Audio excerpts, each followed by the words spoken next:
Est-ce que vous pensez que vous buvez assez d'eau? L'eau est vraiment essentielle à notre corps.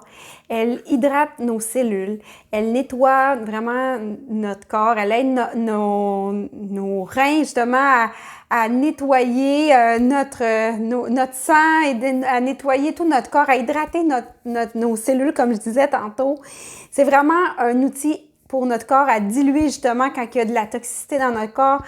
C'est vraiment une arme de protection aussi. Il y a plusieurs facteurs qui peuvent changer notre quantité d'eau, la température, selon ce qu'on fait.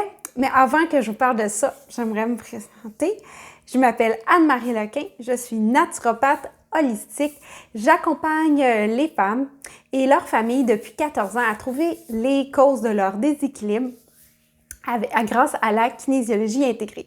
J'ai un bureau sur la Rive-Sud de Montréal à Sainte-Catherine et un à Granby et j'offre des consultations en ligne. Donc, ce qui est important de savoir, c'est la quantité d'eau que vous avez besoin de boire dans une journée.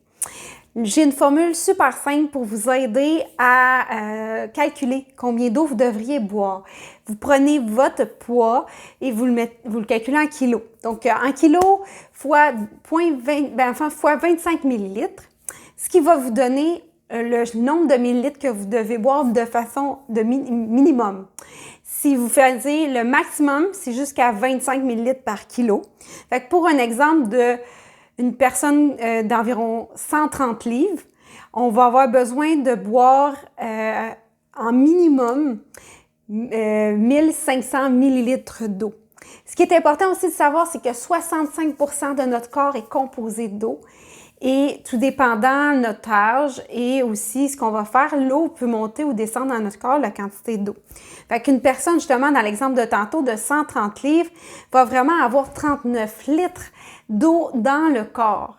Ce qui est aussi important à savoir, c'est que l'eau vraiment va être, on ne la stocke pas. C'est pour ça que, oui, notre corps va l'utiliser, mais après ça, l'élimine. Donc, il y a toujours une rotation, si on peut dire ça comme ça. Si on a chaud, on va transpirer, on va en éliminer par l'urine, on en élimine en respirant aussi par les petites vapeurs d'eau. Donc, c'est important de consommer une bonne quantité d'eau quotidiennement. L'autre chose qui est importante de savoir, c'est que l'eau, ce que votre corps a besoin, c'est vraiment de l'eau pure, de l'eau nature, de l'eau pleine, que j'aime dire. Donc, ça veut dire que on parle pas d'un eau mélangée avec du citron, un eau mélangée avec les petites saveurs, un eau qui est mélangée avec dans votre smoothie, un eau de... Quand je vous dis le calcul de tantôt, c'est de l'eau pure. Par la suite, si vous buvez d'autres breuvages, comme exemple du thé, du café, ce sont des boissons qui sont diurétiques. Donc, quand vous allez les consommer, votre corps va éliminer de l'eau en même temps. Donc, à ce moment-là, il faut compenser, c'est exemple, une tasse de café, on va reboire la même quantité d'eau à côté. Bien, pas en même temps, là. Mais dans la journée, il faut calculer ça par notre calcul. Donc, je m'énerve avec mes bras, fait que ça échappe des choses. Donc, l'autre chose qui est important aussi de savoir, c'est vraiment, comme je dis, la pureté de l'eau. Si on prend de l'eau du robinet, l'eau, elle est potable. Elle n'a pas de bactéries à l'intérieur, mais elle n'est pas pure. Fait que ce que je vous recommande, c'est d'avoir un filtre pour filtrer l'eau. Il existe plusieurs compagnies.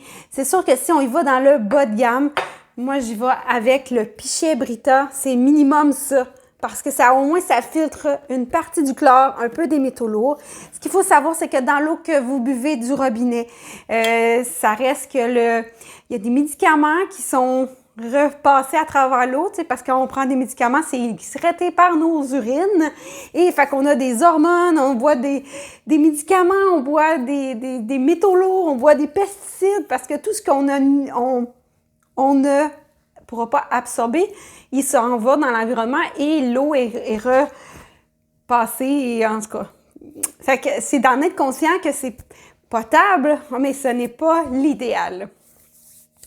L'autre chose qui est important aussi d'être conscient, c'est le contenant. Parce que, oui, il y a les bouteilles d'eau de source qu'on achète, bouteilles d'eau de plastique. Fait que c'est important de faire attention parce que l'eau, souvent les bouteilles, c'est des plastiques mous et il y a une partie qui peut amener des produits toxiques qui vont aller dans l'eau. Surtout si souvent c'est entreposé, c'est pas toujours frais aussi que les bouteilles d'eau sont. Fait qu'il y a il peut y avoir un transfert dans votre eau. Donc, à ce moment-là, moi, ce que je recommande vraiment, c'est sûr que quand on est à l'extérieur, quand on va en voyage, quelque chose comme ça, c'est différent, mais je parle dans le quotidien. C'est vraiment de trouver une façon de faire une filtration.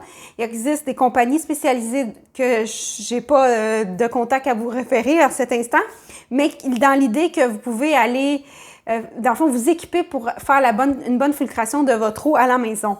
Moi, ce que je recommande, c'est vraiment des bouteilles en un acier inoxydable pour justement mettre votre eau, justement dans le but de la quantifier pour que vous ayez plus facilement savoir combien vous buvez d'eau à travers votre journée. Pourquoi j'adore ces bouteilles-là, moi, c'est que c'est une bouteille, vraiment, il n'y aura pas de goût à l'intérieur versus quand des fois on boit dans des bouteilles en plastique. Quand l'eau commence à prendre plus la température de la pièce, il est possible que ça goûte différent de ce qui était au départ. Et aussi, l'été, ça fait que l'eau devient chaude. Tandis que dans une bouteille comme ça, elle va rester la température que vous le souhaitez. Et l'autre chose qui est vraiment intéressant, même l'hiver, si vous la portez dans la voiture puis vous l'oubliez, elle va pas geler, elle va rester la température qu'elle était là. Fait qu'autant la chaleur l'été que pour l'hiver, c'est l'idéal. Puis moi, j'adore ce modèle-là pour moi parce que c'est vraiment une quantité qui fait que je suis capable d'avoir ma quantité d'eau vraiment pour la journée quand je quitte la maison. J'ai pas besoin de me soucier de remplir ma bouteille quand je suis à l'extérieur de la maison. L'autre chose aussi, il y a des gens que vous avez un puits et vous avez l'eau par le puits, c'est pas l'aqueduc de la ville. Ce qui est important d'être conscient aussi, c'est qu'à travers, dans le fond, souvent, quand c'est un puits artésien, il peut avoir justement, souvent c'est dans le roc, et il y a des métaux qui peuvent être transférés à travers l'eau. Fait que c'est important de faire analyser votre eau pour être certain que tout est correct pour vous. Oui, souvent, on va parler des bactéries qui peuvent avoir parce que la nappe phréatique peut être contaminée, mais on oublie de penser aux métaux lourds qui peuvent être transférés. Donc, par exemple, dans le roc, il y a l'uranium qui est naturellement là, mais qui peut se rendre dans l'eau, et les gens peuvent boire et se retrouver. Et le manganèse, par exemple, c'en est un autre exemple. Fait que s'il y a du manganèse trop élevé dans l'eau ou le soufre, fait que tout dépendant, le soufre, ça s'évapore, mais juste en être conscient, puis à ce moment-là, si c'est le cas, vous pouvez encore acheter certains fils qui vont être vraiment plus puissants, qui vont vraiment filtrer ces métaux-là pour vous permettre de boire une eau qui est vraiment saine pour vous. Donc,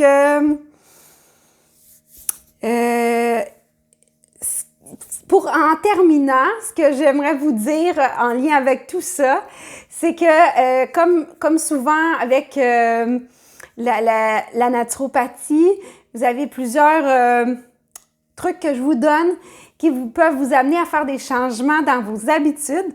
Donc, c'est sûr que d'y aller une étape à la fois pour vous. Puis, en terminant, je serais curieuse de savoir combien de litres d'eau vous buvez dans votre journée. Puis, je vous souhaite une magnifique journée.